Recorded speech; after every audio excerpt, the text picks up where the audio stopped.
Okay, hello everybody. Welcome to Information Theory Lecture 14.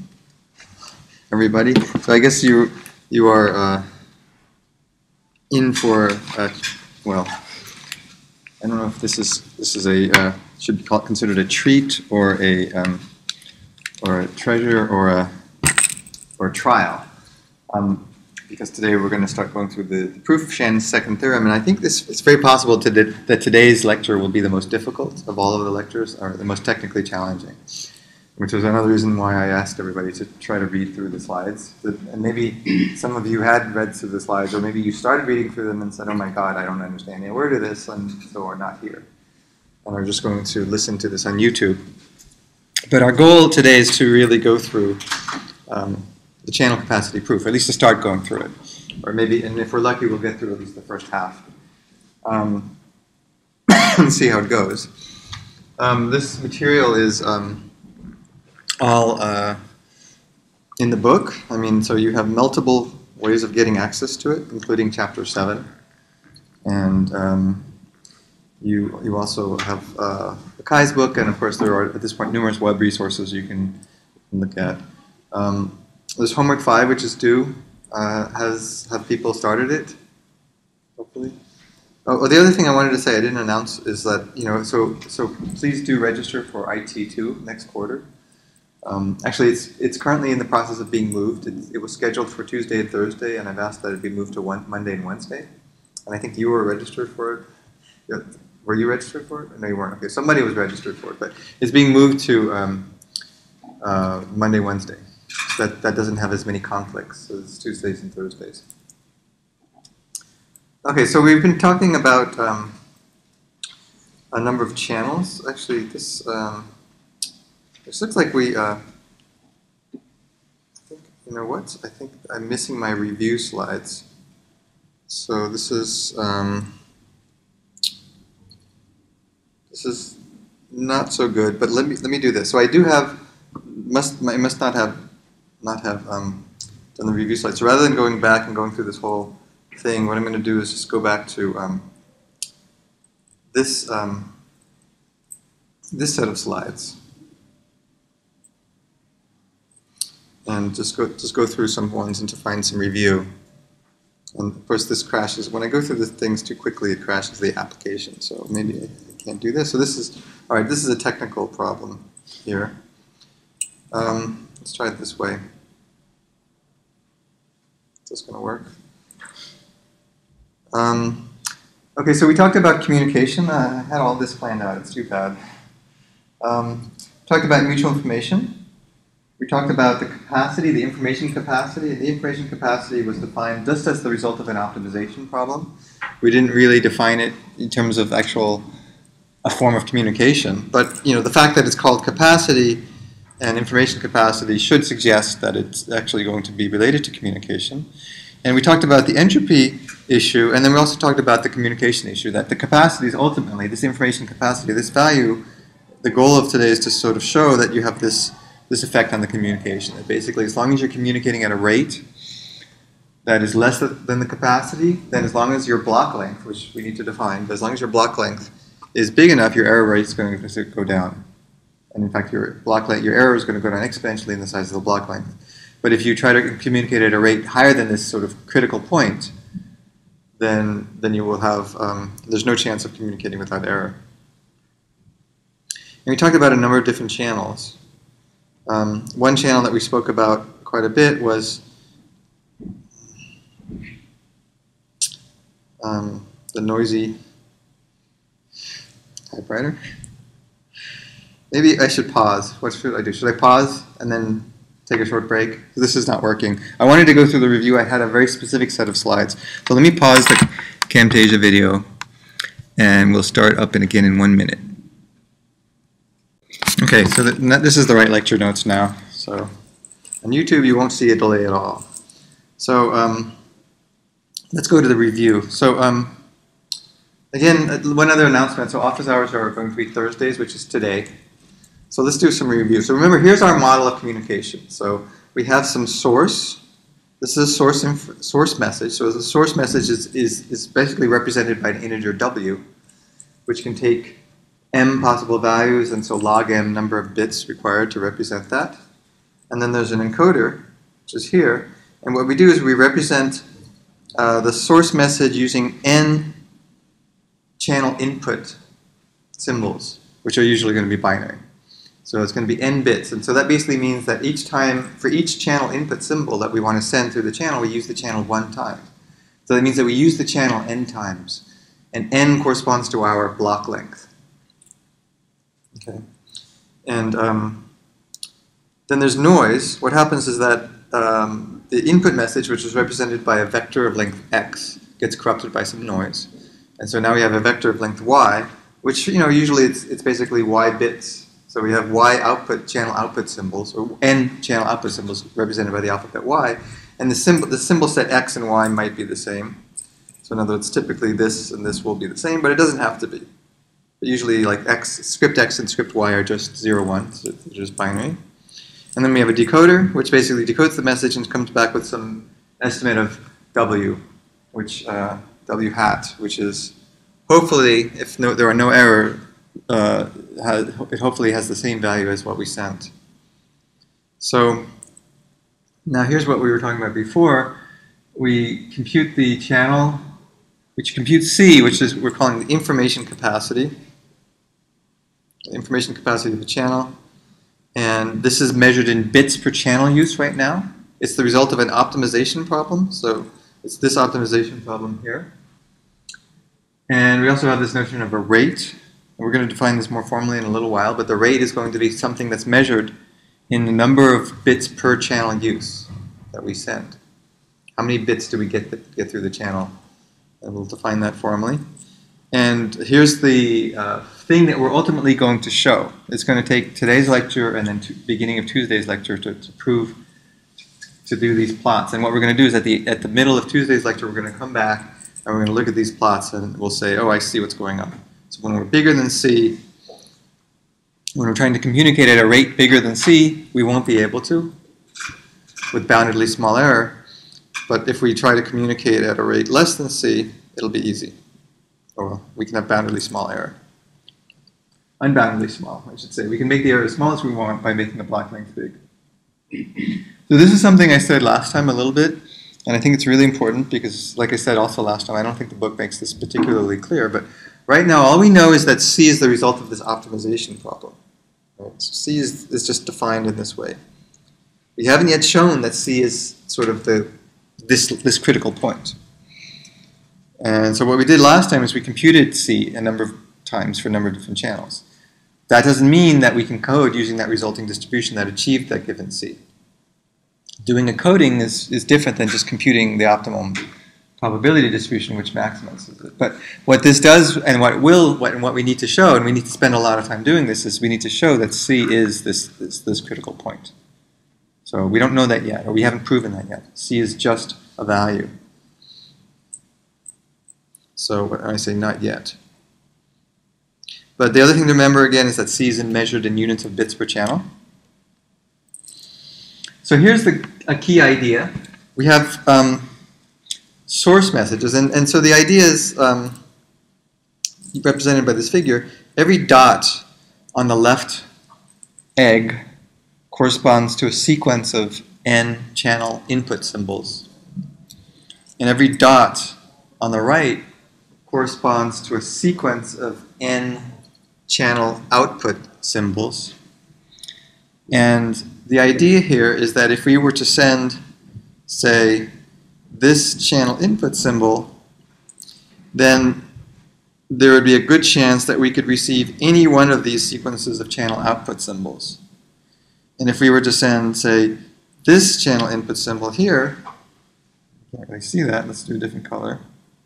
If we were to send, say, this channel input symbol here, we could potentially receive any one of these sequences of channel output symbols. And so on and so forth. So basically, if we can make it such, if we can auspiciously choose a subset of the sequences of channel input symbols, like in the figure on the left, we've chosen 3 of them.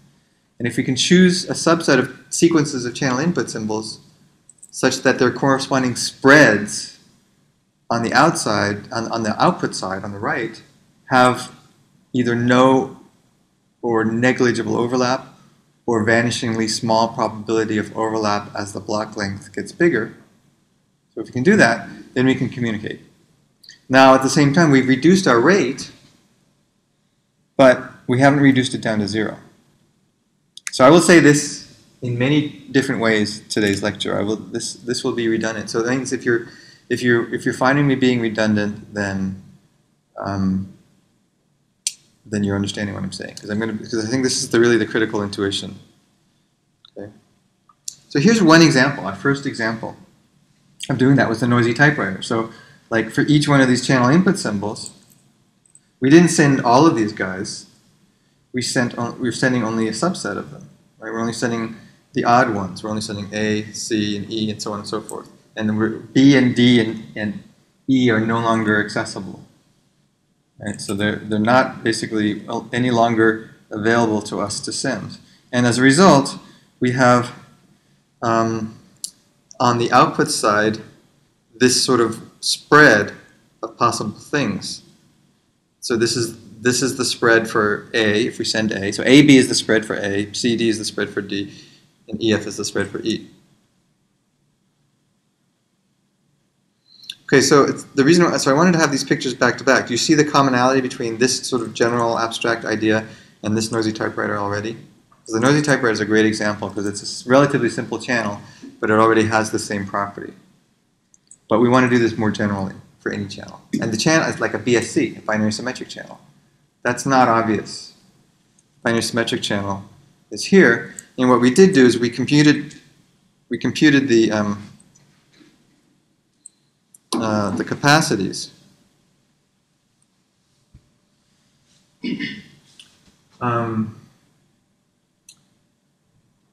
We computed the capacity of the binary symmetric channel, which tells us what we will ultimately show, how quickly or at what rate we can communicate with that error. But in terms of this whole idea of sending some sequence and looking at its spread, it's not really clear what that means here because it's not like an obvious fan-out. But what it's saying is that what we will show is that the same idea holds, and we need to use information theoretic quantities to show that. And we're going to look at sort of a couple of different ways of doing that. So like I said, Shannon is going to show us that codes exist, but he's not going to show us the codes. So this theorem is just going to show us it's an existence proof. Existence proofs are not uncommon in mathematics. Sometimes they're very tantalizing because they basically say that something must exist, but sometimes these proofs give you no clue of how to find it. But at least it's better than not knowing if it's there. So here's an example for you: the ternary confusion channel. So what this channel does is there's a 3-alphabet input symbol and a 2-alphabet output symbol, channel output symbol set. And what happens is that if you send a 0, you get a 0. If you send a 1, you send a 1. If you send this sort of weird little middle symbol, let's just use the word question mark, you could either get a 0 or 1 at the output. So just intuitively, what's the rate? What's the capacity of this channel? How many bits per channel can we send reliably?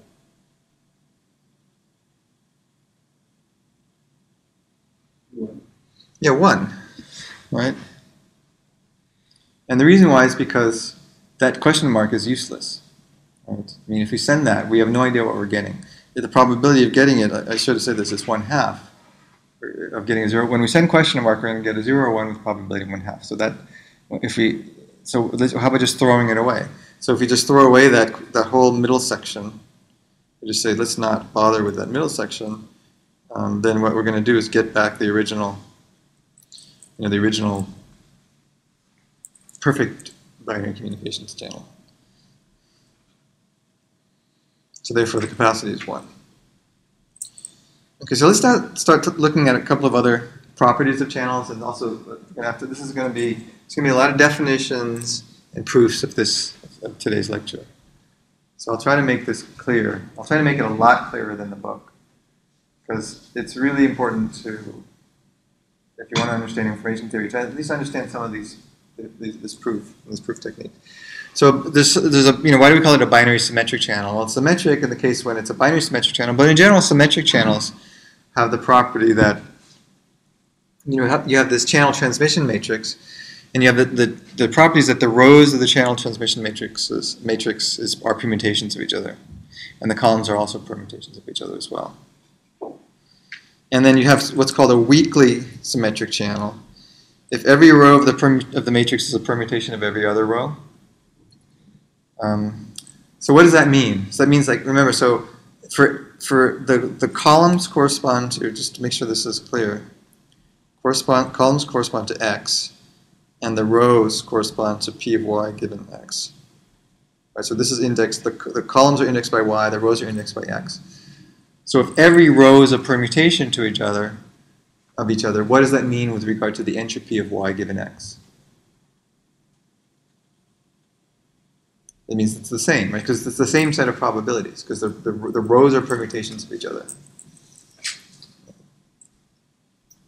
And so therefore, what we get is that with weakly symmetric channels, the capacity is log of the output symbol set size minus the entropy of one of the rows. And that's generalizing the binary symmetric channel. Remember, the binary symmetric channel, it was a weakly symmetric channel, and the capacity of the binary symmetric channel was 1 minus h of p. So this is just a generalization of that. 1 is log of 2, and so this is log of the output symbol size. So this follows immediately. I mean, intuitively, but here's the derivation. But I think that should be pretty clear. Now, a couple of other properties of this information capacity. First of all, it's not going to be negative, right? Because it's a maximum of a quantity that can make never negative. It's also limited by the alphabets of both the input and the output. So because it's mutual information, it can't be bigger than either the log of the input alphabet size or the log of the output alphabet size. So the point is that if you're using a binary, if you're sending bits, you can't send more than 1 bit at most through the channel. So that's just a hard upper bound.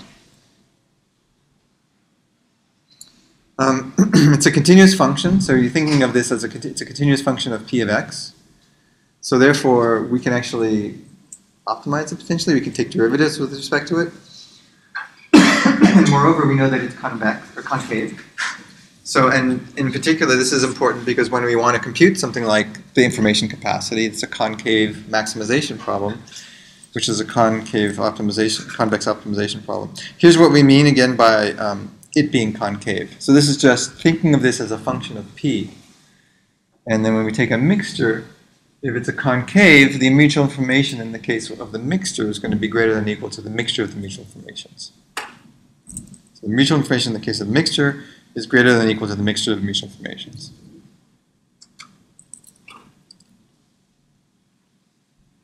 So this will be really important for when we actually want to really compute this. And next quarter, when we talk about rate distortion theory, which is something also that's really critical to know, we're going to use this to actually derive a nice method that makes it a very, very, very efficient way to compute the rate distortion function. So we're going to use this concavity.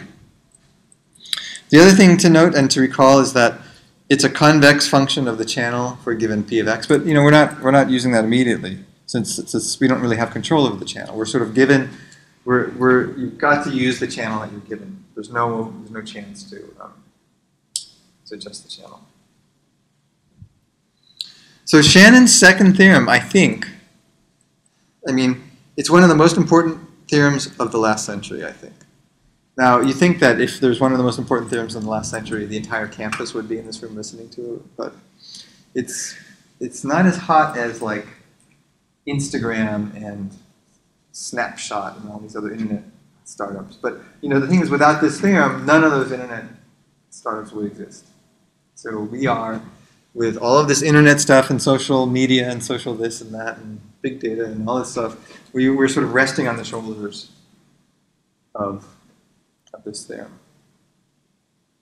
Shannon, I think, personally, I think Shannon is as important as Einstein, possibly more important. Because, well, Einstein sort of gave the world sort of a fundamentally new and better and different way of understanding the world and the universe, it may not, I don't know, this is debatable, but it may not be the case that his contributions were as fundamental in terms of real-world, practical, day-to-day life as Shannon's contributions. Now, you could say, well, wait a second, because of Einstein we have the atomic bomb, and that certainly has a lot of nice, practical, day-to-day uses, right? And atomic energy, nuclear energy. So I don't know. I don't know who's more influential. But the point is, Einstein certainly is a lot more celebrated. Much more celebrated. Okay, so Shannon's second theorem, what is it? So we're going to state this in a number of different ways. So Shannon basically said in a nutshell, and we'll be stating, like I said, this is the first instance of Shannon's theorem that we're saying. Shannon said that C, this quantity that we know up to now as only an optimization, the result of an optimization. C, the information capacity, is the maximum number of bits on average per channel use that we can transmit over a channel reliably. Now, you say, well, what does reliability mean? What does transmit mean? Hopefully you know what per channel use means. And on average, what does that mean? And maximum. I think some of these things we know. But reliability, we have to understand. Transmit, I think we know. And then on average and per channel use, we know. So really, reliability is what we mean. And what reliability is going to mean is sort of what we've already said, which is that as long as you communicate at a rate less than this capacity, that for long enough block lengths, the probability of error is going to go down to zero exponentially fast. So it means it's vanishingly small and exponential decreasing probability of error as the block length gets longer. So because it's exponentially decreasing, it doesn't take too big of a block length for, very much like in the compression case, it doesn't take too big of a block length for the probability to go down to be smaller than the probability of the universe ending tomorrow. So for all, it's might as well be zero. And conversely, this is the other theorem, was that if you try to communicate at greater than capacity, then the error is going to go to 1. Now you might wonder, well, again, like in the entropy case, what happens at the capacity? I mean, it really depends. I mean, there are versions of very specific cases where you can communicate at the capacity. But in general, unless you have a very specific thing, that point is off limits. You can communicate as close as you want to it, but not right on it, unless you have certain additional assumptions, like your probability distribution has nice probabilities, very similar to the d-adic distributions that we saw with compression. We're not really going to talk about that case in class. So we've already seen the noisy typewriter and the region partitioning stuff. Let's see it as a form of like bin packing. So we've got a region of possible code words, right? And we pack as many smaller non-overlapping bins into the region as possible.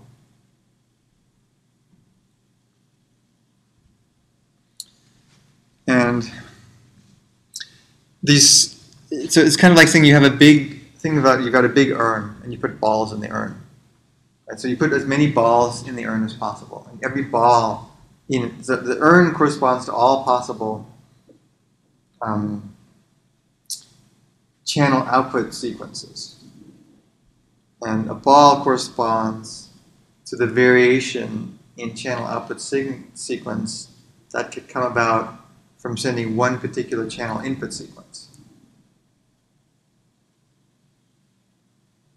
But it's not really a partitioning. It's not like bin packing because, just like when you put balls in an urn, there's going to be space, there's going to be gaps between the balls. So it might not be the case that the shape of these noisy regions is perfectly packable. But still, we want to pack it as well as possible. So here's the idea. So this oval here corresponds, so the big thing, this is this urn or this big region, and each one of these little things corresponds to the potential noise that we'd get if we send one input sequence. So like for example here, maybe I would send this input, say, this one right here, and we trace it along, and then so basically it's saying that if we send this one right here, this could be the possible set of channel output sequences we get. And zooming in on the right, it's saying that it's very unlikely that it's going to overlap with these other balls. And it's also saying that there might be some gap, like here are some gap regions, right, where it's sort of unused space. And that's an inefficiency. But that's not going to hurt us in the long run, it turns out. But does that general picture? So the question is, how many small balls can we pack into a big ball?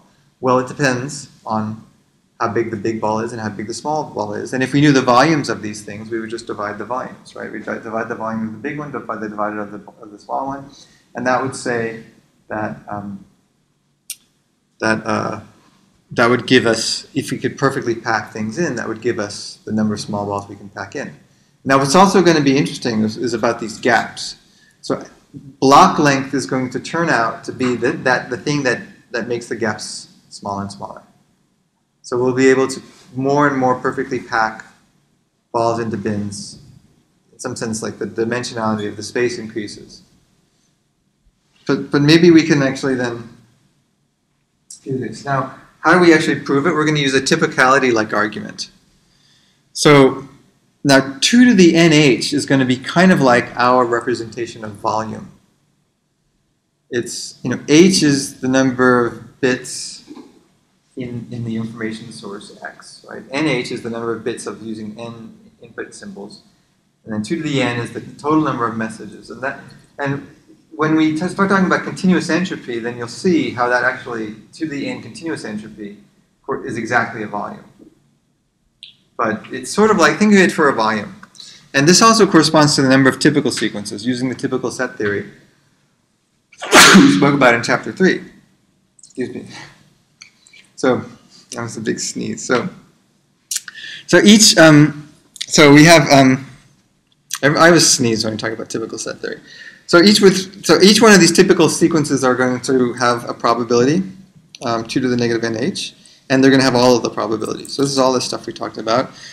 And the same is true for conditional entropy. Now, by conditional entropy, we're going to have x conditional y, conditional x, y typical sequences. So conditioning on x, how many y typical sequences are there going to be? So this is how many there are going to be, on average, right?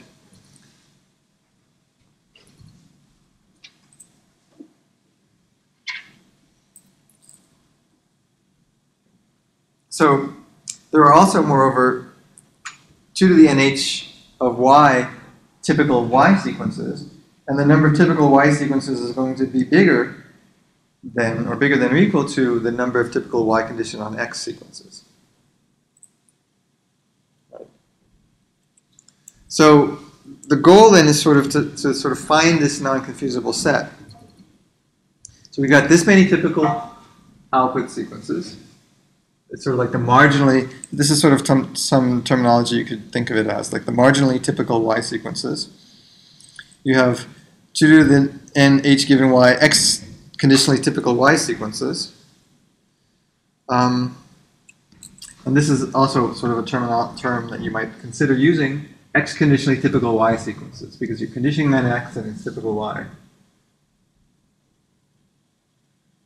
So in some sense, this corresponds to the volume of the little ball, right?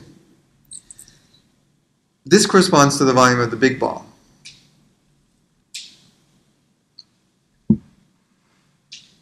Any question about this? It's really important to understand why this is sort of like, these two things correspond to the number of typical sequences, but in one case it's x conditional typical y sequences, in the other case it's unconditional typical y sequences.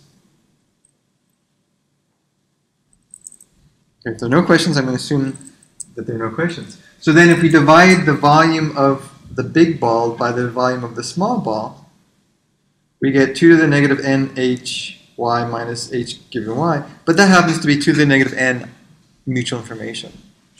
So suddenly, wow, all of a sudden the mutual information pops up as being the number of bits we're sending, because it's the number of small balls we can fit in the big ball. And then if we want to make that as big as possible to increase our rate, we maximize that with respect to p of x, the thing that we can control.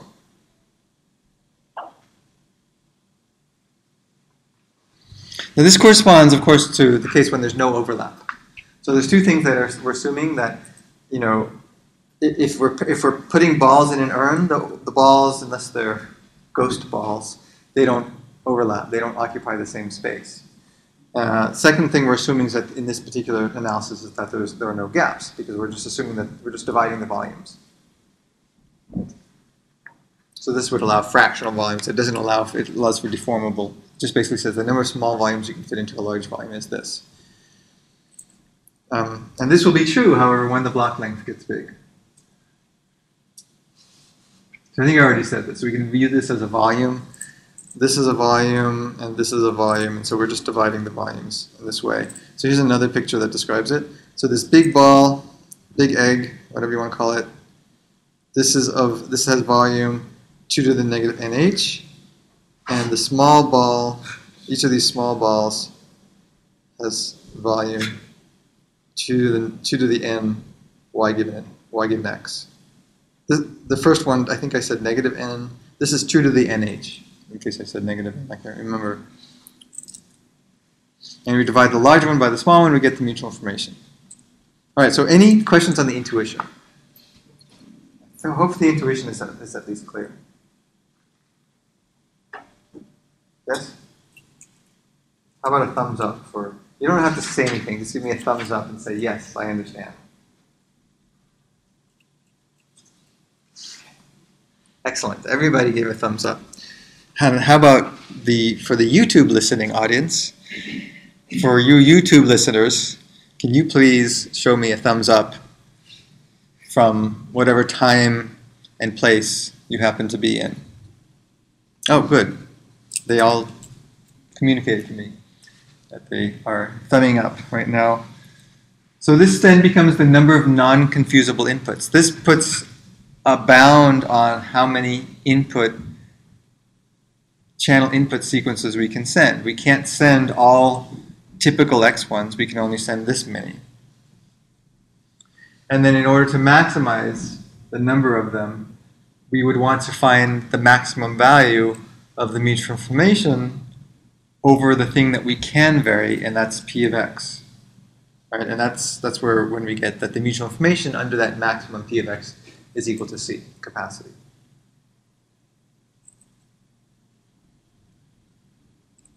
Get the capacity.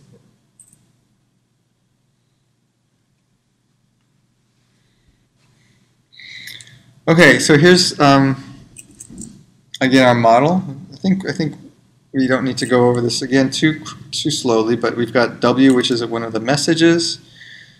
We send that message through the channel, and so this is a way of representing the message W by a sequence of n uses of channel input symbols. We receive a signal Y, which is based on the noisy channel used n times. And then we have a decoder, where G basically takes this sequence of output symbols, channel output symbols, and somehow maps it back to an estimate of W. And a DMC, a discrete memoryless channel, is going to be this set. It's represented by an X alphabet, a channel, and a Y alphabet. So we can talk about a DMC by just defining these three things. And then we can have an extension, an nth extension. So this is a blocked extension, basically just says doing this n times. So we have n, an alphabet consisting of n of the Cartesian product of the input alphabet, so on and so forth.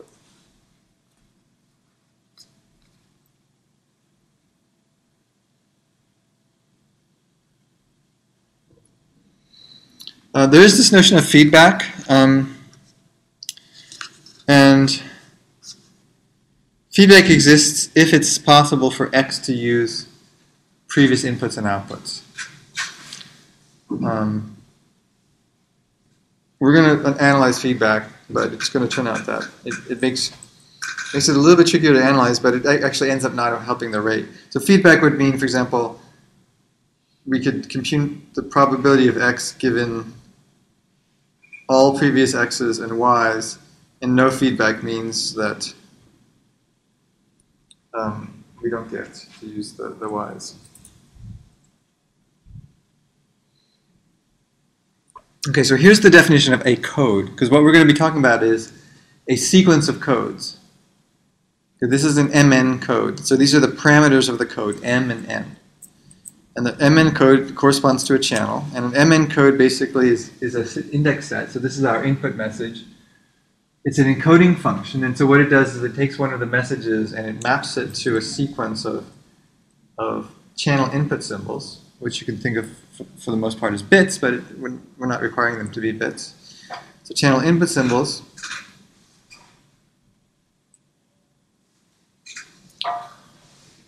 So each source message has a code word, and each code word has n symbols. And then there's also a decoding function which basically maps from n uses of the output symbol set and maps it back to an integer, same integer from same integer set of integers from which the input source message is drawn. Okay. So again, so M, if this isn't clear, M is the number of possible messages and N is the number of channel uses. So what's going to be our rate for this code?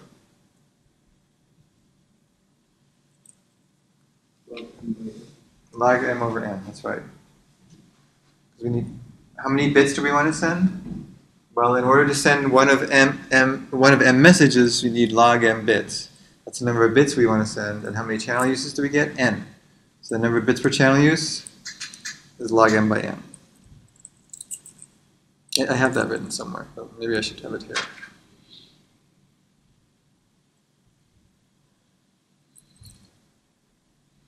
Bits per channel use.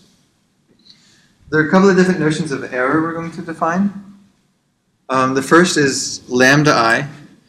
And what this is defined as is the following. Suppose you want to send the ith message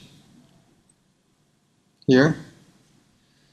And it's the probability that if you do send that, what you get back after you receive this string of output symbols, we do a decoding with G, and it happens to not equal to I.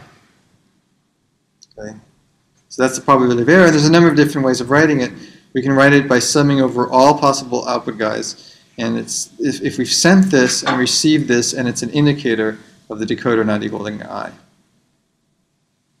So, again, this is allowing us to have multiple possible output sequences correspond to I. So, like, if this is the Y space and it's broken up into two things, and this is the X space, and let's say it's 0 or 1. If we send 1, if we receive all of this stuff over here, summing over every single one of these Y sequences over here,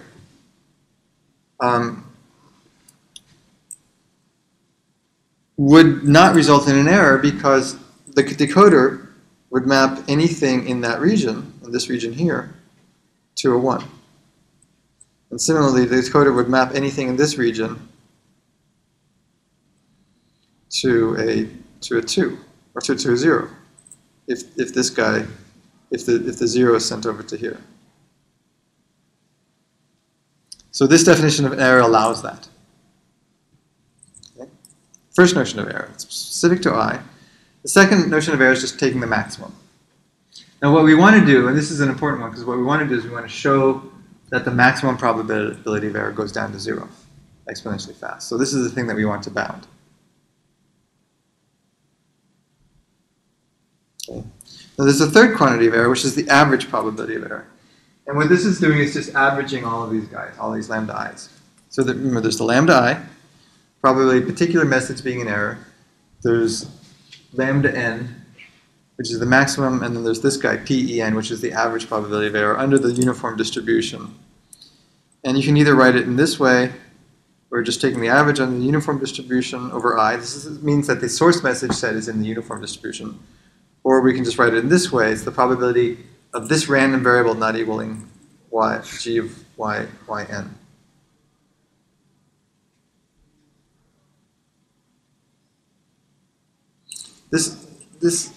Let me just make sure this makes sense, because this really could also be written as the probability of I is not equal to G of Y of N of I. Okay, so what does this really mean? So first it's getting really big on the screen.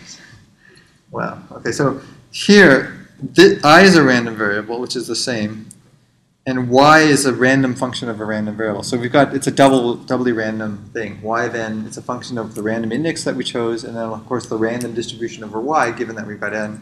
And then this decoder, G, has to somehow figure out from all these different possible Ys that it's the right one. That's the one corresponding to I.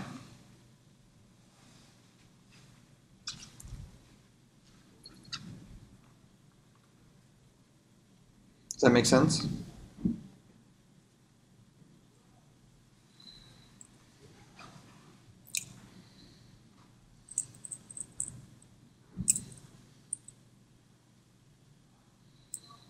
Another way of looking at it is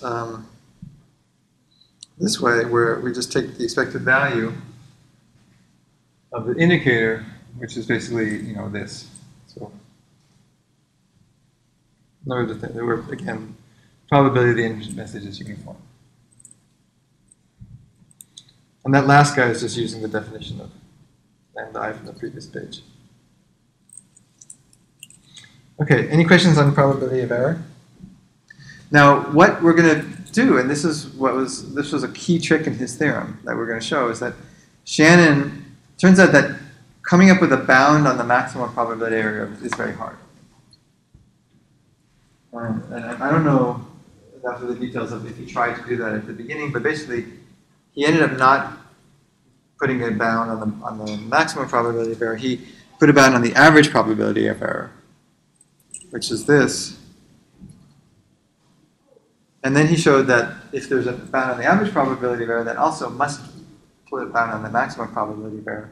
It's a little bit higher of a bound, but it's still a function, it's still linear in epsilon. And since epsilon can be as small as you want, you get it going to 0 as well. Because if you're showing that epsilon can be made as small as you want, and you show that something is less than or equal to 10 times epsilon or 100 times epsilon, it doesn't matter. You just make epsilon 100 times smaller and make the block length a little bit longer. Point is that he showed that the maximum probability of error goes to 0. And we'll talk about exactly how we did this. So again, here's our definition of rate. We've already said this. It's in units of bits per channel. Now here's a really important concept, the notion of achievability. I think this is the first time, I've used the word informally before. Here's the first time we talk about this idea of achievable. So we're saying a given rate is achievable for a given channel if there exists a sequence of mn codes, or 2 to the rn codes.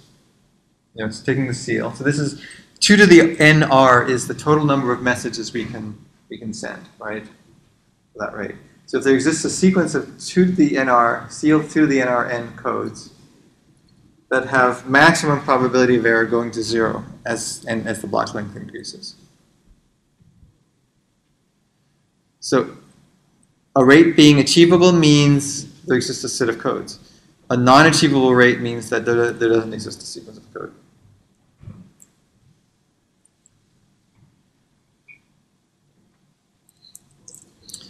Now here's the definition of capacity, the communications capacity, if it's well defined. But remember we talked about information capacity, which is the result of an optimization problem. Here's the other definition of capacity. The capacity of a discrete memoryless channel is the largest possible achievable rate. So we could think about all of the possible rates, and we would take the supremum of all possible rates, and that would be the capacity. So all these rates are achievable.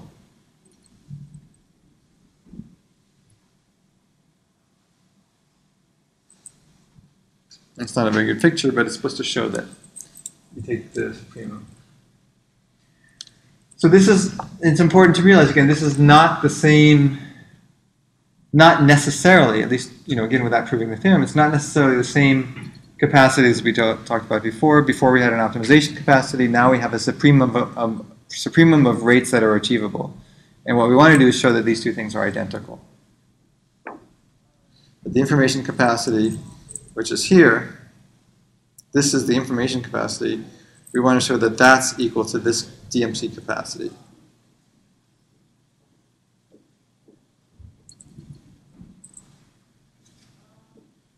So are they equal? That's what we need to show. We have not yet compared the two, but of course we will.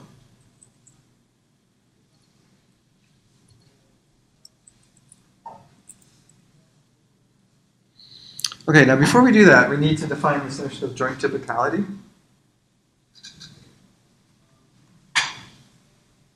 Are there any questions? Or should I just charge ahead? Okay, joint typicality. So we have the notion of singly typicality. I'm going to assume that everybody knows what that is. Joint typicality means that we have a pair of sequences, x1 through n and y at 1 and 1, and it's typical with respect to joint probability distribution. And we're still going to use the same symbol, AEN, as the typical set. So the typical set is basically all pairs of sequences. So it's a pair of sequences such that the first pair is x typical. That's just the typical. The second pair is y typical. And the third pair is sort of xy typical. So jointly typical needs you to be the x guy to be x typical, the y guy to be y typical, and the pair to be pair typical.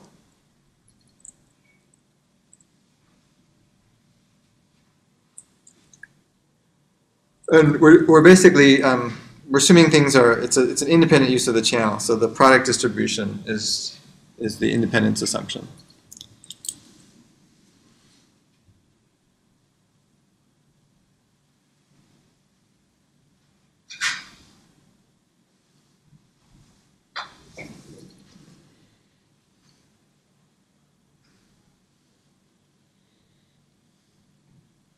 Here's a picture.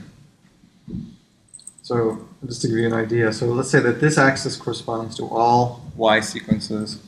The vertical axis corresponds to all x sequences. The sub-axis corresponds to all y typical sequences. This sub-vertical axis corresponds to all x typical sequences. And the diagonal axis corresponds to all jointly typical sequences. Because we have to be x typical, y typical. Say this again. We have to be x typical, y typical, and pair typical for us to be jointly typical. A couple of things about these heights. So zooming in a little bit. In some sense, sort of the width is got volume. The width of the jointly typical sequences at any given point is roughly equal to the volume of 2 to the ny given x. And similarly, the height for a given y is his volume roughly 2 to the n y given x given y.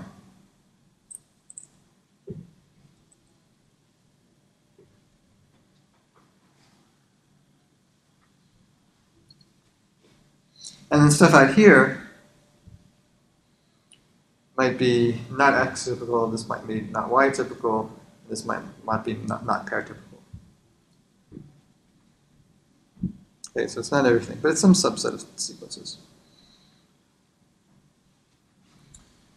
So the number, intuitively speaking, so the number of jointly typical sequences divided by the number of independently chosen typical sequences. So in other words, if we have two distributions p of x, if we take the two marginal distributions p of x and p of y, and we find, okay, well, here are the set of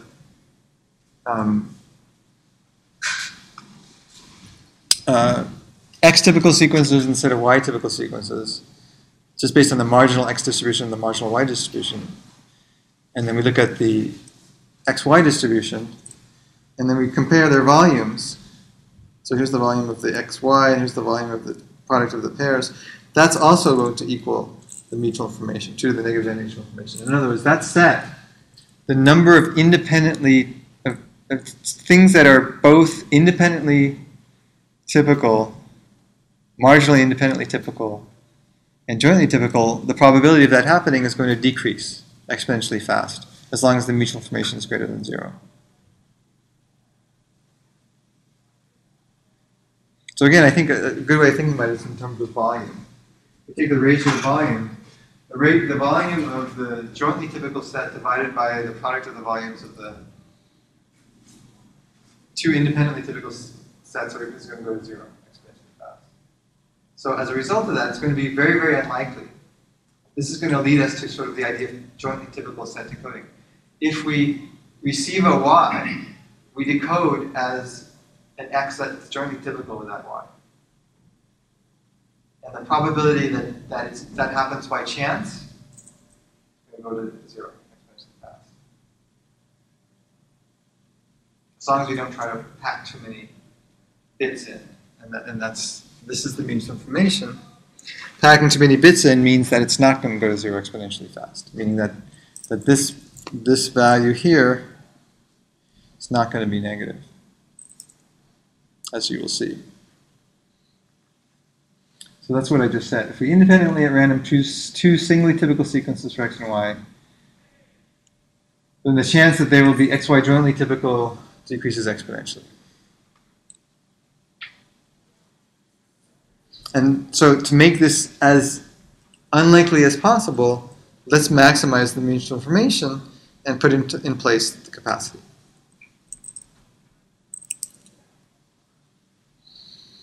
Okay. So we have an asymptotic equipartition property, very similar to the single asymptotic equipartition property.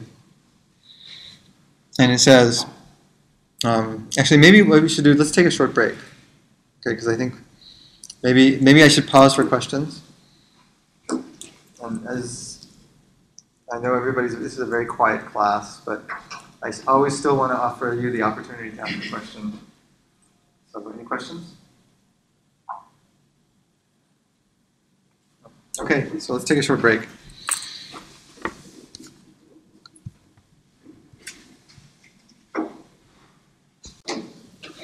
Okay, so this is the joint asymptotic equipartition property. So we're going to assume that we have this pair of sequence random variables drawn from this distribution, which is really a product distribution. So everything again is independent. Now, the x and the corresponding y are not independent, but the xi yi pair is independent of the xj yj pair for I is not equal to j. Okay, but x and y are not independent.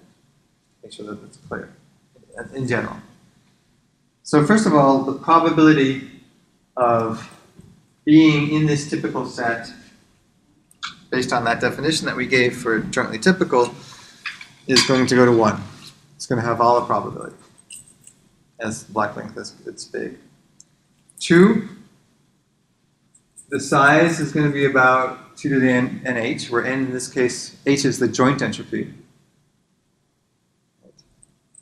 And more specifically, we can upper bound it by 2 to the negative nh plus epsilon, and lower bound it by 2 to the negative nh minus epsilon times another additional shrinkage factor, 1 minus epsilon. So we have this sort of nice bound on the size of the jointly typical set, which is exactly analogous.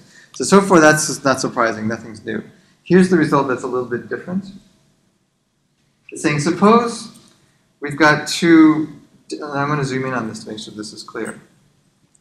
Suppose we have two different random variables. So now notice up here, this was xn and yn. Now we're talking about x tilde n and y tilde n.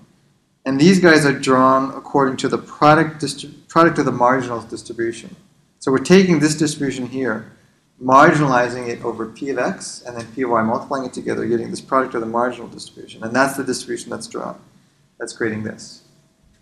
Okay? It's just the product of the marginal. It's a different set of random variables. Okay? So what that's saying is that if those guys are drawn independently according to these product of marginal distributions, the probability of us being in that jointly typical set is going to decrease exponentially as to the negative ni, where I is the mutual information.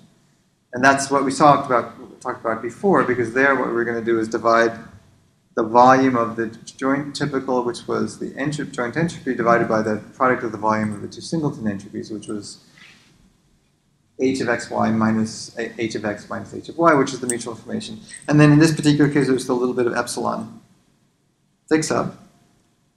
But, that's no problem. So the actual upper bound is 2 to the negative ni minus 3 epsilon. Now, where does the 3 come from? You'll see in a minute. But the point is that, again, it's a constant. It doesn't really matter. We can make it as small as we want, big enough. If you don't like the current epsilon, make n bigger so that epsilon becomes epsilon divided by 3, and then the 3 vanishes. Okay? I mean, you don't have to worry about the epsilon. And then the other thing is we also have a lower bound on the probability. So we have a sandwich bound again. We can say, well, it's approximately 2 to the negative ni. The lower bound is 1 minus epsilon times 2 to the negative ni plus 3 epsilon. Okay. So it's the same form of lower bound. So again, this is the new part, or the stuff that didn't, because we only had one type of random variable before. Now we have 2 types of random variable.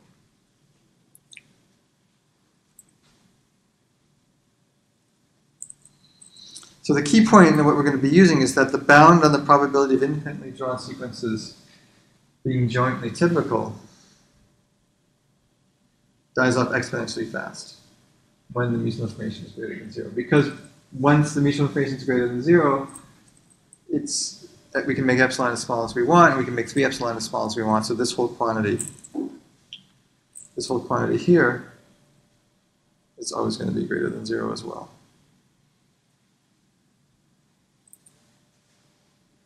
What is this probability? What is it? Where does that probability mean? It's a good question. Let's look at this a little bit more carefully. First of all, this is a set of sequence pairs, right? This is a set of it's fixed. It's just a set of values, right? And it was defined as using the definition of jointly typical. It's basically those sequences that have this property. Okay? It's a subset of all pairs of sequences. Secondly, these guys are random variables. That's where the randomness comes from. They're capital letters. We usually use capital letters for random variables. How are they random? Well, they're independent, meaning that we have 2 things we know. We know the marginal distribution. We know that x tilde n is drawn according to p of x of n. That's the marginal distribution. Y tilde n is drawn according to the y distribution.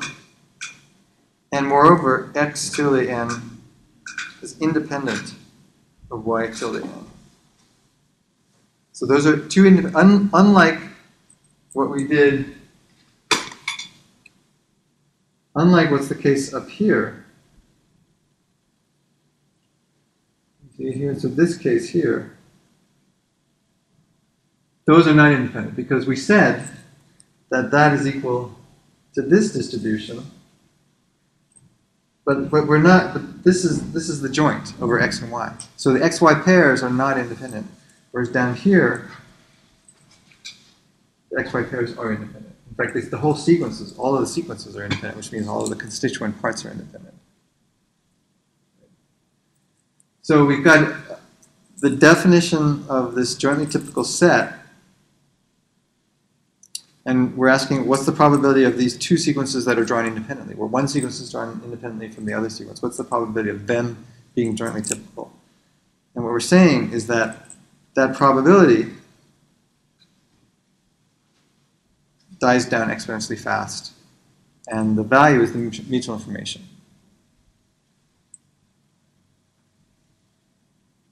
So, but this typical set is actually for x and y. So from the beginning, we know that this x tilde and y tilde should not be in the typical set. Because this is how we define the typical set. Remember, it's a probability distribution. So when we draw samples in this way, we draw from a different distribution. Nothing's impossible, right? It's just a sample. It's just a random sample. That's from a different distribution. So it's from why would you think that it should be in the typical set? Well, so think about it. So it's a random sample. So when we draw a biased coin that has 0.9 and 0.1, it's 0.9 heads and 0.1 tails. It's possible after we throw it 100 times, we're going to get all tails. That's an exceedingly improbable event. But all possible combinations of outcomes are still possible. Similarly, there is some non-zero probability for any finite n of this product of marginals, product of these independent random variables being jointly typical. Everything's possible. But it's very improbable. In fact, the probability is very small, especially when n gets big. If mutual information is greater than 3 epsilon. But we can make 3 epsilon as small as we want. That's what we will show. So what it's saying is that this, it really looks good from back here. I should sit back here sometime. It must be the cold, rainy days that are making the slides look better.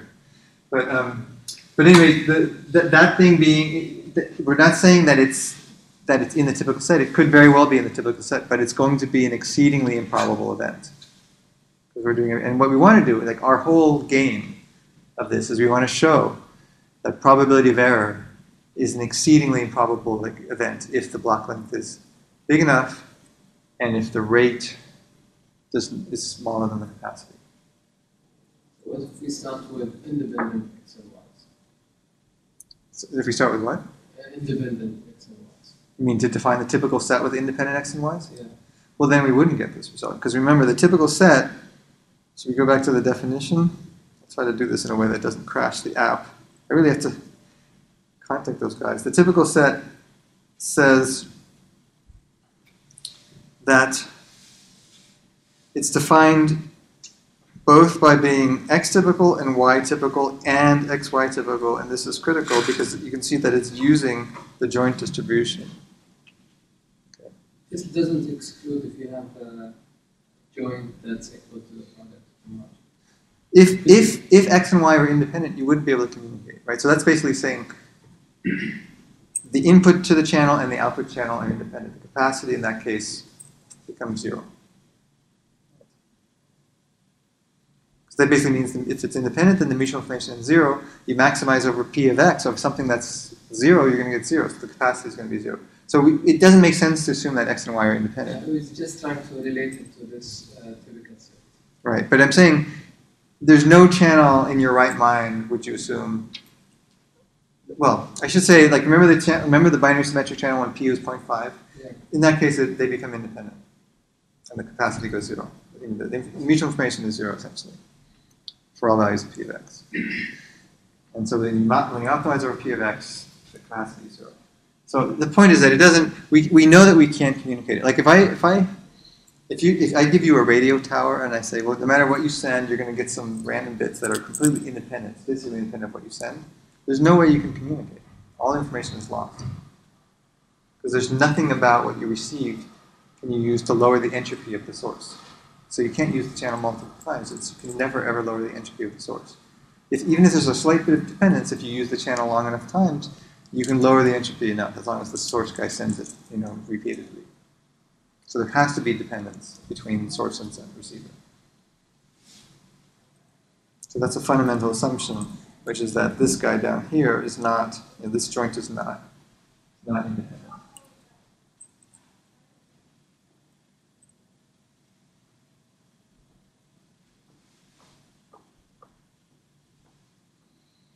Okay, but those are very good questions. Any other questions?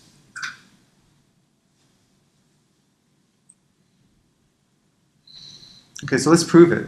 So the first part is to show that the probability of the typical set. So remember, this guy here now is not. These are not the independent ones. Those are the joint ones. So the probability of being in the typical set goes to 1. Okay, and the way to show that is, well, we have the weak law of large numbers that says that the x guys converges to the entropy, right? And the y guys converge to the entropy. So basically what this means, let's make this a little bit explicit. So when we say equation 4.19, what this means is that for all epsilon 0 greater than 0, this is the convergence in probability, for all epsilon greater than 0, there exists a value m1 such that for any block length n greater than m1, this is true. That's what convergence means. means that no matter how small I make epsilon, eventually there's a point at which everybody's below epsilon.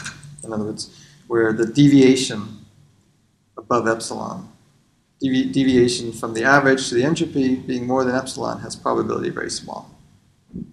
Okay.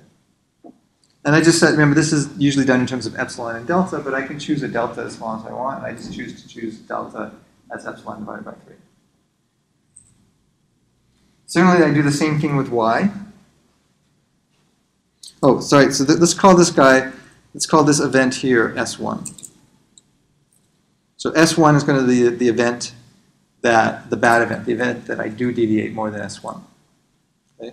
S2 is going to be the event that the y guys deviates more than epsilon. So this is the same exact thing. It's basically saying there exists an M2, for any epsilon there exists an M2 such that for any n greater than M2, we have the y guy, the probability of the y guy being bad, or the average log of y deviating by more than epsilon from the entropy is very small. It's epsilon divided by 3 again.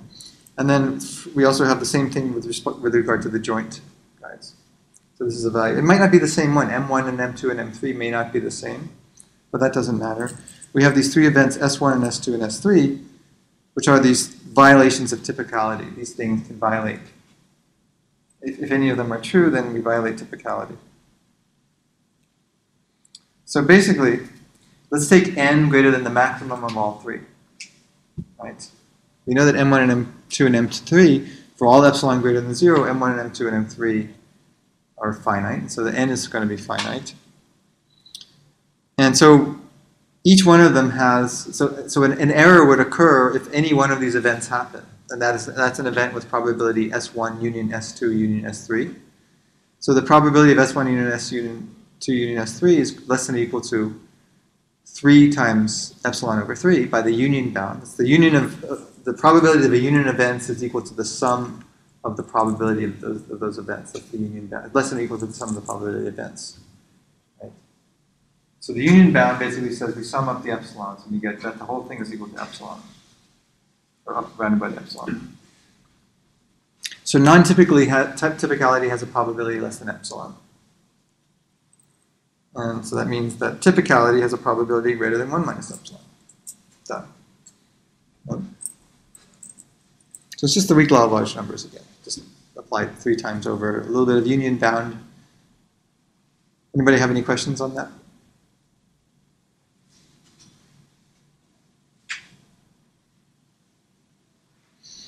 Okay, so let's move on to the next one. This one says that the size is upper bounded by 2 to the nh. And this proof is very similar to the regular asymptotic repetition property.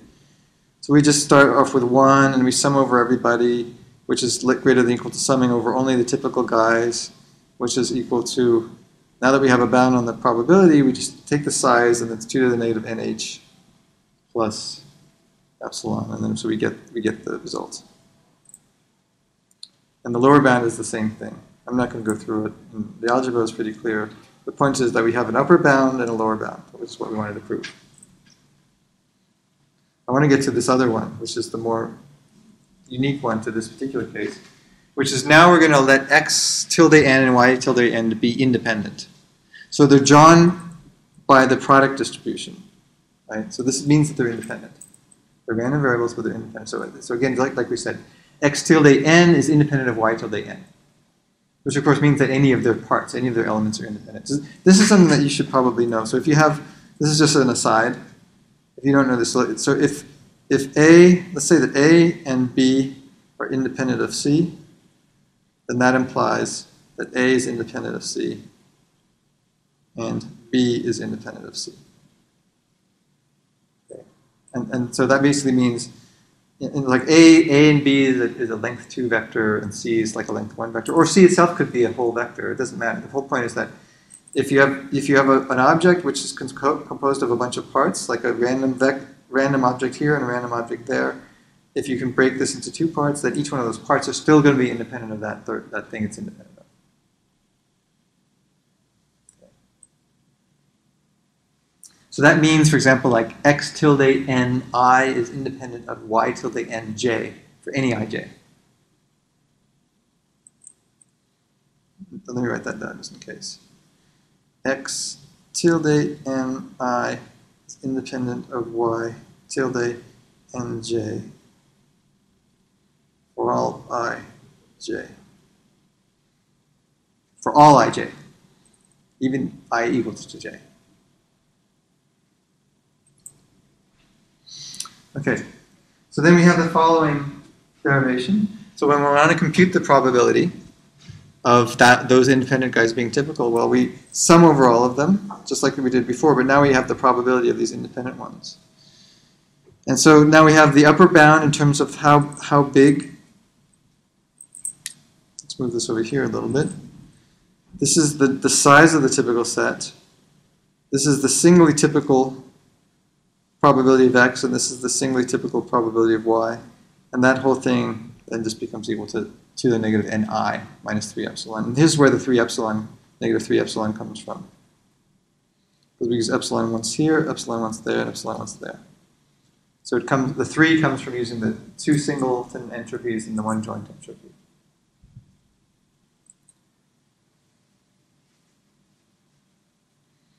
And then the lower bound is actually the same, pretty much. I don't think we need to go through that, but basically we get the lower bound by doing the same kind of thing we did for the lower bound of the other guys. Okay, whoops, what's happening here?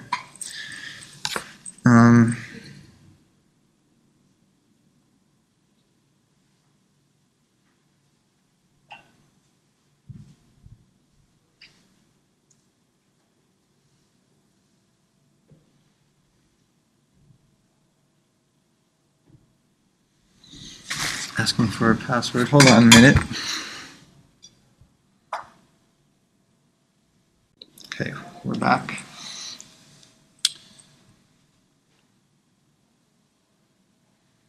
Okay, so there are 2 to the negative n, 2 to the nh x typical sequences, 2 to the nh y typical sequences. The total number of independent typical pairs is 2 to the nh x times 2 to the nh y. But not all of them are jointly typical. Only 2 to the n joint entropy of them are typical. And so this is, again, something that we've done before. The fraction of these independent typical ones that are also jointly typical is 2 to the negative n mutual information. So that, now, as you can imagine, this is going to be something that we're going to need to bound the probability of error in Shannon's proof. The probability of 2 independent guys being jointly typical. So that's going to be a type of error. So the error would be, for example, if we get a sequence back and we say, oh, we're going to choose one of the jointly typical ones, but it ends up just being, it's just because of random noise or independence or something. As long as that doesn't happen very frequently, then we're going to be good. And what this is saying is that as long as n gets big, it doesn't happen very frequently. So here's again our picture of jointly typical sequences. So what this is saying then is that if we use typicality to decode, which we're going to do, then there's going to be about 2 to the ni pairs of sequences available before we're going to start needing to use pairs that would be jointly typical if they were chosen randomly. Okay.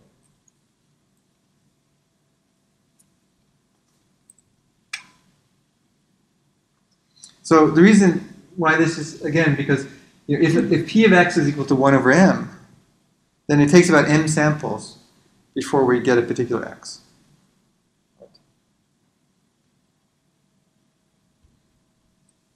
So this is exactly analogous.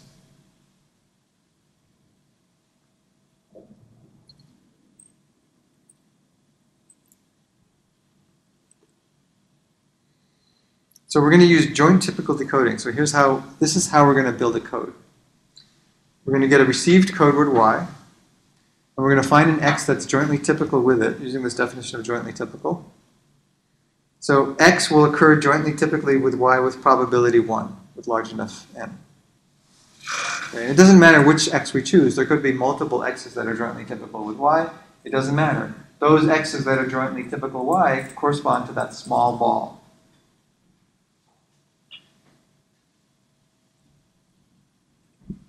And there's going to be some probability that some other x hat n is jointly typical y is going to be small. It's going to be to the negative ni. Some, just from random chance. So therefore, if we don't use too many code words, then some other sequence being jointly typical with y will occur with a very small probability. And as vanishingly small probability for probability n. Okay, so here now, finally, at last, is the statement of Shannon's theorem in its full glory. Okay, is everybody ready for it? Okay. So if you have a drum roll, please. Drum roll.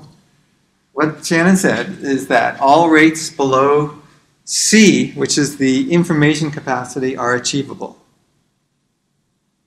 Okay, and specifically what he said is that, now remember, achievability means it's saying that all rates for all r less than c, there exists a sequence of to the nrn codes that have maximum probability of error going to 0 as n gets big.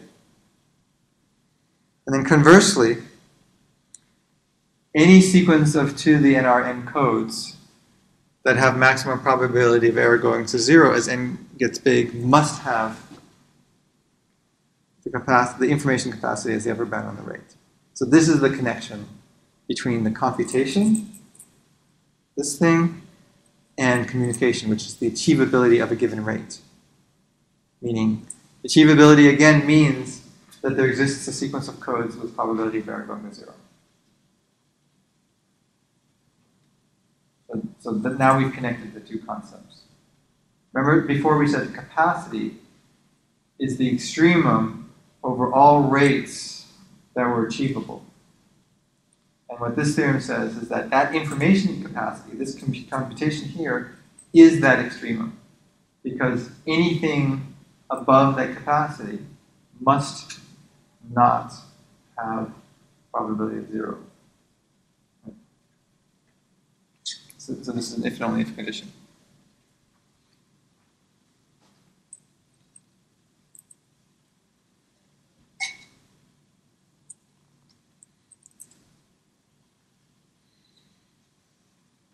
So the implications, I think I've said that now, it's clear. We can code. This is true for all noisy channels representable under this model. And it's also true for continuous channels. We're talking about discrete channels, but this generalizes to continuous channels as well. The analysis is a little bit different, but I think it's already rich enough to talk about just the discrete channel case. So the way to prove this, and this is what the sort of the next... yeah. So in theory, should have a code that is the rate are less than c, but probably the error is still not correct. Yes. So just because your rate is less than c doesn't mean that your probability of error is small. All it's saying is that if your rate is less than c, there exists a code. It doesn't say if your rate is less than c, then your probability is small, unfortunately. I mean, I could just be sending random bits at a rate less than the capacity of the channel, and I wouldn't have a probability of error that's small. Right? So this is the thing about the theorem. The theorem says, and this is the very template thing, that there exists. He didn't say, here it is, here's your code. He just said, I will prove that there exists. And we're going to do that. Everybody would wish that he would say, he would hand us the code, but he wasn't that generous. It's been 50 years to get it. Sorry? It's been 50 years to get that. We're still working on it. We're still doing it. We still haven't gotten there exactly. We're getting closer. I mean, every 10 years there's progress, but it's getting harder and harder. It's diminishing returns.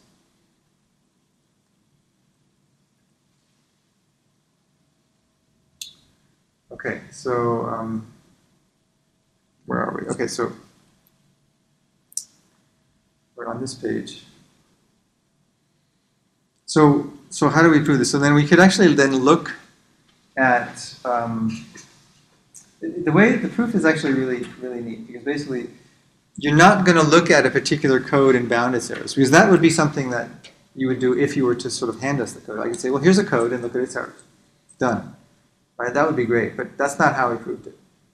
the proof technique is there exists. And so what he did prove is that he showed that the average probability of error goes to 0. And then the code words are generated randomly. So basically, he has a random variable, which is a code. Okay, so the code itself is a random variable. It's a big random matrix, and it's random. And you take the average over all exponentially many random codes. And you show that average, using the number of tricks, has low error. And then you do a trick where you sort of throw away half the codes, and then it means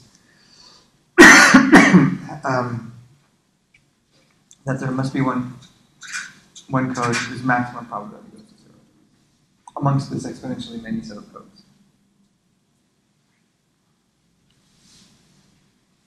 But he doesn't find it. He just says, look, if I take the average over this exponentially many pool, there must be one that has this property. Usually averages don't tell you about specific items.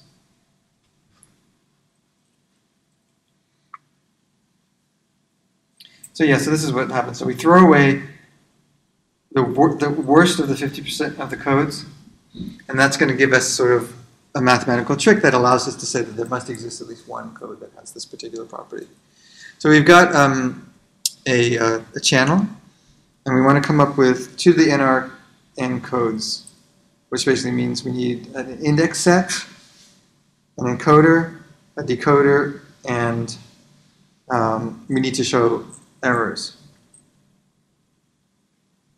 And what we're going to prove first, we're just going to prove this, that if we're going to assume that the rate is less than c and that there exists a code that goes to 0. The converse we're not going to get to until Tuesday, I guess. We'll do this next time. I'm not even sure we'll finish the first part today. We'll try. Okay, so for the rest of the lecture, let's assume that the rate is less than c, strictly less. So henceforth, until Tuesday morning, or Tuesday afternoon, assume that rate is less than c. So what we're going to do is then we're going to take p, and we're going to generate 2 to the nr random code words using this distribution for code words. So this is our source distribution. We're going to generate random code words.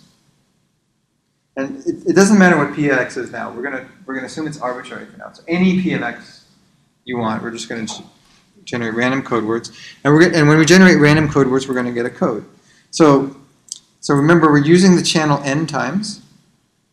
So and we have 2 to the nr possible messages, right? So remember m is equal to 2 to the nr. So that's the set of messages. So m is the height of this matrix. And n is the width. And this whole thing here, c, is a random variable.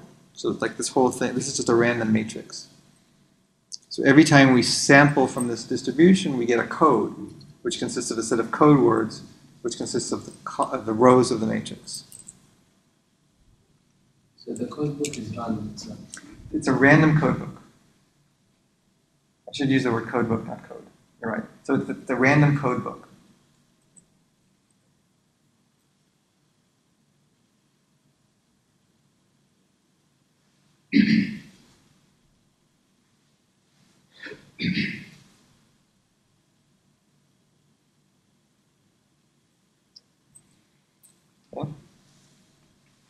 So since the code book, so here's our code book. The code book is a random variable.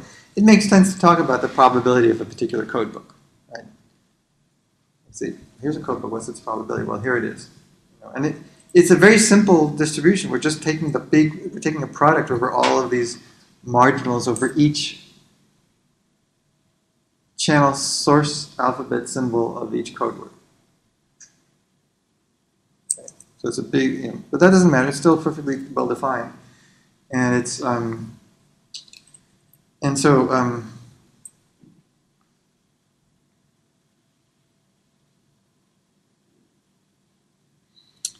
I guess I should call this code words. So there's 2 to the NR code words. Each one of these rows is a code word, right, of the code book, and there's 2 to the NR of them. So to send any particular message, W, so W is a message from 1 to M, and we send the corresponding code word. Okay. Here's the code word. And we can index it by W. Or I guess this is really omega. So they index it by the omega. So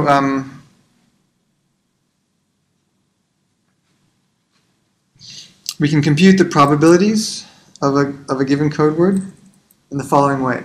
So here's message omega. The probability of that particular code word is equal to this quantity.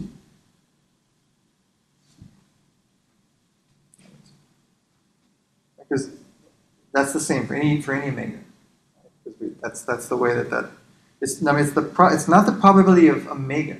Omega is fixed, and it's the probability of that particular code word having been selected for omega. We could also compute the probability of the entire code book, which would be taking the product out for I is equal to 1 to the NR, and for J is equal to, omega is equal to 1 to the negative N, to the NR, and I is equal to 1 to N. Does everybody understand this? Okay. Here, random codebook. Now consider the following encoding and decoding scheme. So we choose a random codebook according to this distribution. We get a random codebook. Now it's known because it's we reveal this codebook to the sender and receiver. So again, in general, the sender and receiver have to have some prior information about each other, right? That's reliable. Like the encoder has to be paired with the decoder, and then thereafter we can communicate. So this codebook is known to both the sender and receiver, and of course we're also assuming that we know the properties of the channel. We don't have control over the channel. It's a random channel, but we know the randomness properties. So we know P of Y given X. It gets trickier if we don't know P of Y given X. But we're assuming we know P of Y given X. Okay? So we generate messages according to some distribution. And for right now, again, let's just assume a uniform distribution, which is sufficient. So in other words, we assume that the probability of W is equal to lowercase omega is 1 over M, or 2 to the negative NR.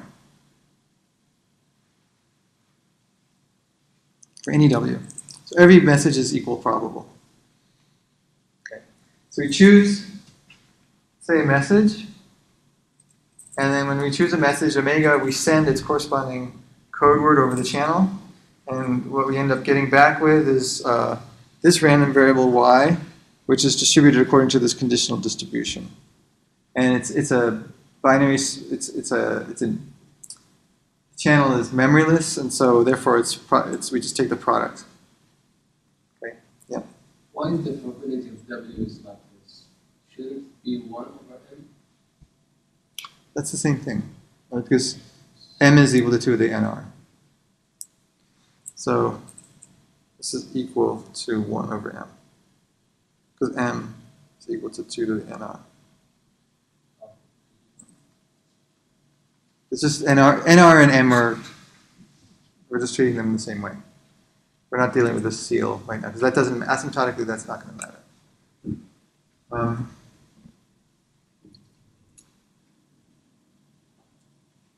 Okay, everybody with me?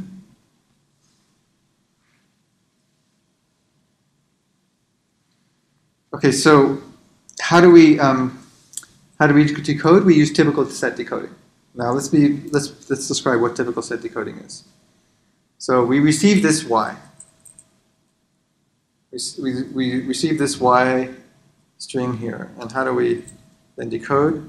Well, what we're going to do is we need to come up with one of the messages from 1 to 2 to the NR. We need to come up with an integer, and let's represent that decision by omega hat. And so we decide omega hat is the answer. If it's the case that x of n of omega hat comma y is jointly typical, number one, it's more than this. First of all, we need it to be jointly typical. And then secondly, there's no other message whose code word is jointly typical with Y. So what does this mean? This means that W hat's code word is jointly typical with Y. Let me write this down because I think maybe that'll make it.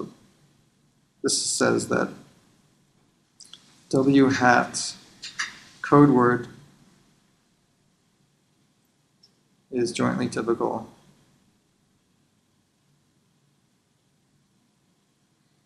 with Y and the thing that we received.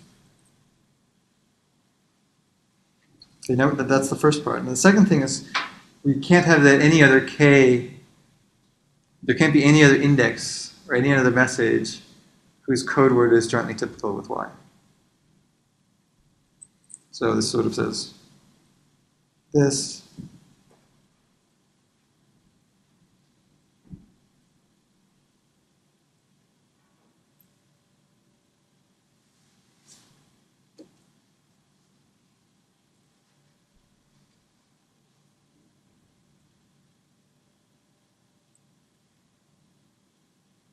So no other code word has its message jointly typical with Y. And if these things are not true, there's an error. We just send out we just say error occurred, integer 0. Okay.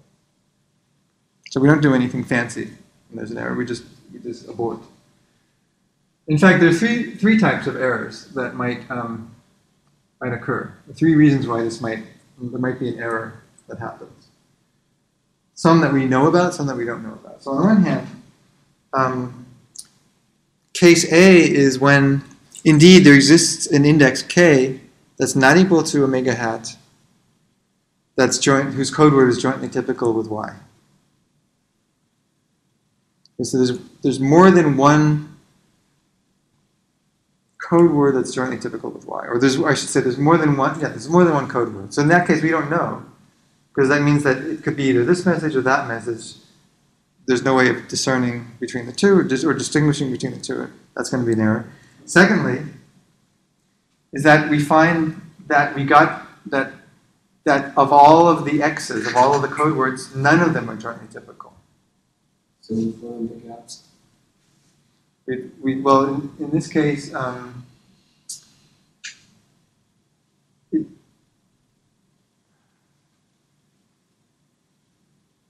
me think about that.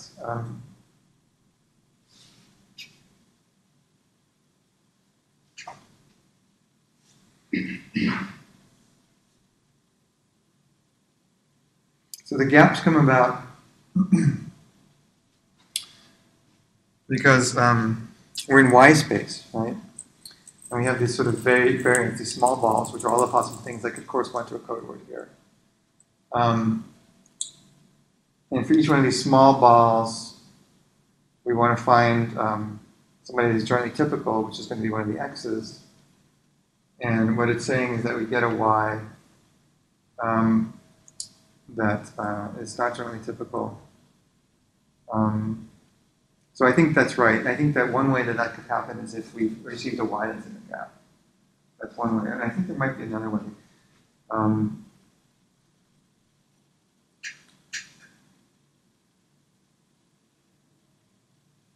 There's some probability. I mean, there's always a probability of not being jointly typical.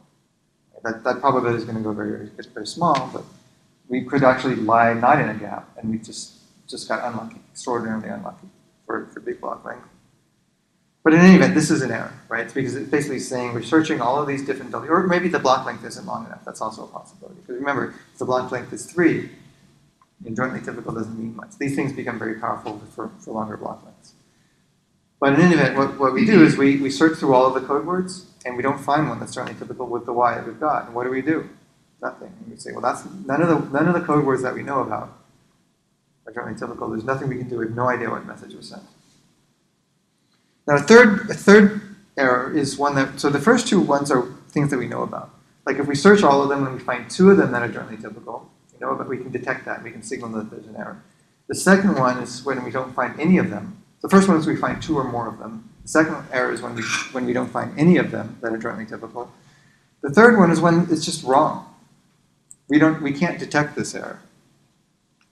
So it just so happens that because we're not using a long enough block length, there's always going to be some probability that independent events, because these code words are generated independently. It's a random code.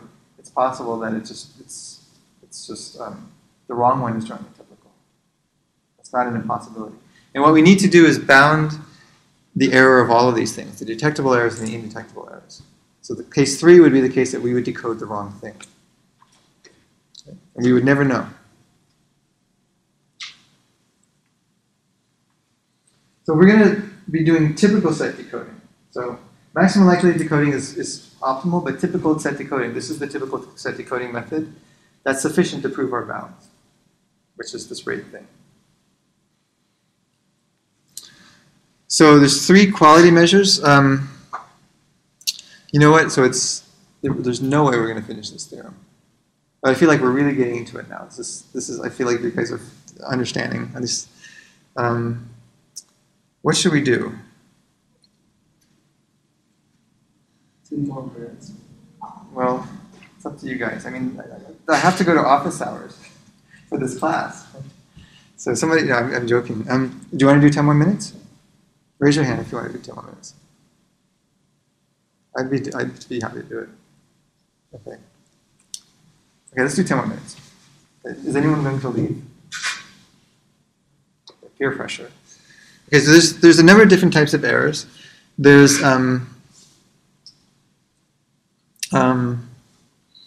this sort of average probability of error, PEN. So remember what lambda is. So lambda is basically the probability of error not decoding the right message when we send a particular message. So we send I, and then we don't decode I, and then we compute the average over all possible messages. And that is something that is specific to a given code, right? So it's a function of the code, which we now know also is going to itself be a random variable. So the error is itself random also from the code. So the average error is random. For some codes it might be more, so some codes it might be less. And the reason why is because it's based on this channel. It might be the case that some X's, some codes happen to be really good. They happen to always produce Y's that are such that for the particular code word have no overlap, but other codes are going to be terrible. Like one possible code book has,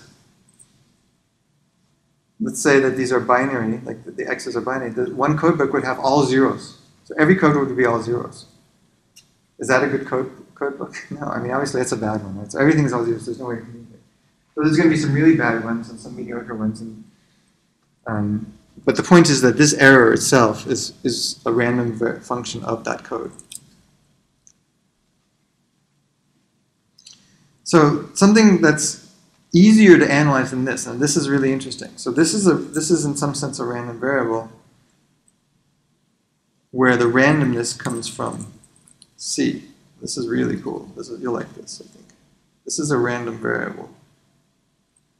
So rather than analyzing that for any one particular codebook, why don't we take the expected value of that random variable? So that, in other words, we're taking the expected value of this whole thing.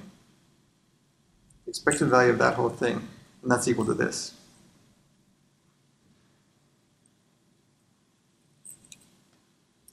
So this is really the expected value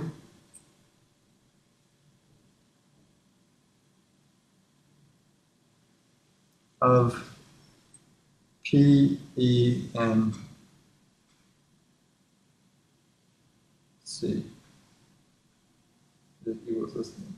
Because remember, this C here, I should say this C here, is a random variable. And that's just, we're going to write this as, just have to stop pointing at the board. We're going to write this as this.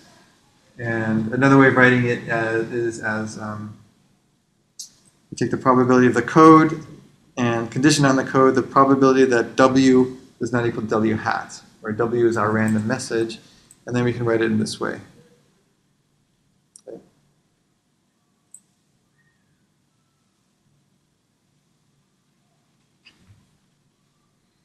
Okay, so why would we want to do that? It's going to be very interesting why. Surprisingly, like if we take the expected value over all random code books, that's going to be somehow easier to analyze than any one particular code book.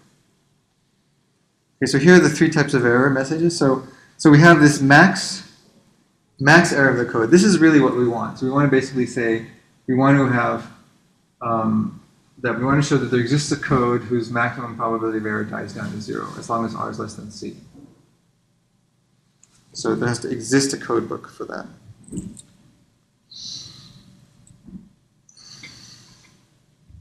So what we're going to do is we're going to take the average error, namely the average error over all code books, and show that it's small.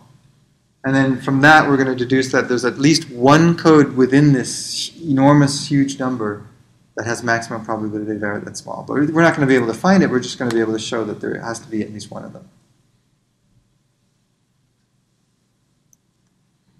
Okay, so here's our error. It's the average over all code books of the probability of error of a particular code book. The average, it's a double average. It's the average over code books, and it's the average error for that particular code book. So here we're writing it down explicitly. So it's the average over code books and the average error for a particular code book. So I write that in. So average over code books. And this is the average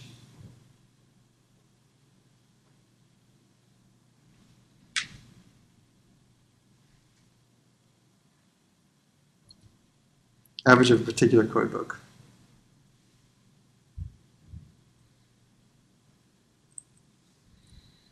Okay, so let's see what happens. Look at this. Everything's linear, so we can switch the sums, right? We're now on the outside averaging over messages, and on the inside we're taking the average of a code word for a particular message, omega. But wait a second, this is where it's really going to get cool. What's so special about omega? Omega doesn't really matter, right? Because once we've averaged over, and when you take the inner average, we're averaging over all of the code books. But the thing that actually determines the error is not which message we send, but the thing that determines the error is which code word we chose for that message, and we're averaging over all of them, and they're all going to be the same for all omega. So we're going to show is that outer average, we're going to show that this whole stuff doesn't matter at all. So let's do that. Let's take this part here and bring it down here. Forgetting about that outer part for a minute. And let's write it out. Okay. So here's the probability of the code, right? And it's the probability of the code for all possible messages that we might want to send from message 1 to M. And then here's the probability of error under the assumption that we send message omega.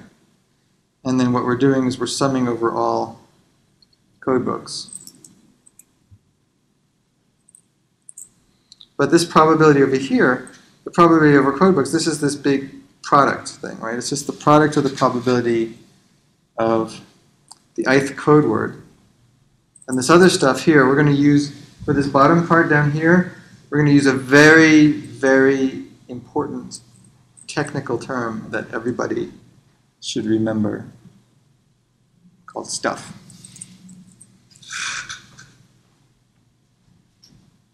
It's the stuff of life, right? So that stuff, we're taking the average, we're taking the sum over all of these terms, each of which is stuff, right? Now, the code book itself, when we sum over all code books, we're really summing over these variables down here. Maybe you can see it a little bit better if we zoom in. Sometimes this doesn't work very well. But you don't see what I see. It's down here. We're summing over all of these code words. So obviously there's a hugely big exponential number of guys. If this was if it was binary, how many terms would there be in this sum? to the And it's more than that. It's n times 2 to the nr terms in that sum, right? Because each one of these things,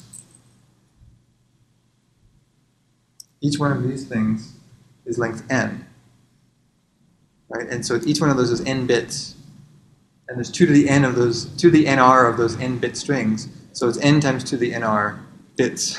So it's a huge, so it's 2 to the n times 2 to the nr. So I think that's right. It's like, let's write it down. It's 2 to n to the 2 to the nr bits. Or terms, I should say. That's not bits, it's terms. Terms in the sum.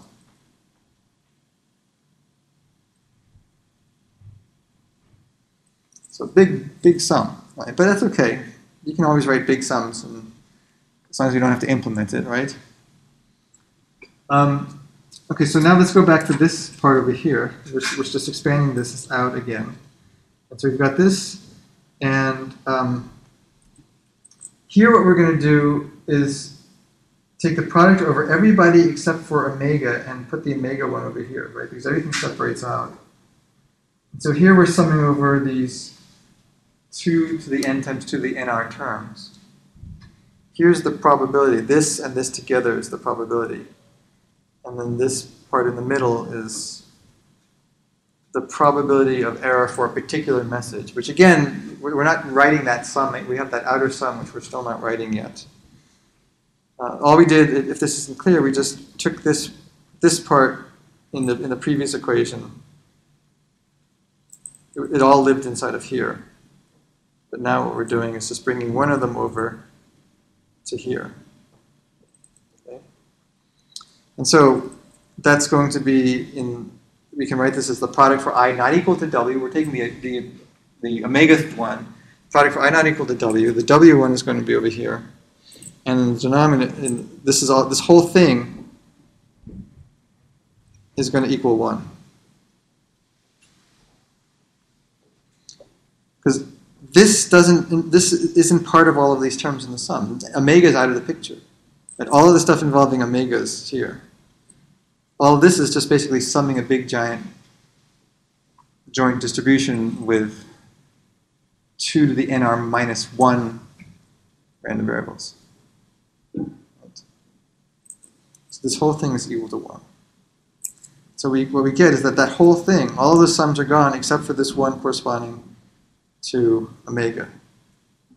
So we've just taken this thing that had 2 to the n times 2 to the nr terms. And how many terms do we have now?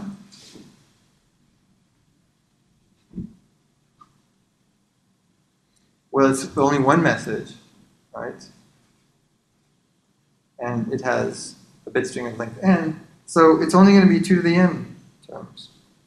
Only. 2 to the n terms.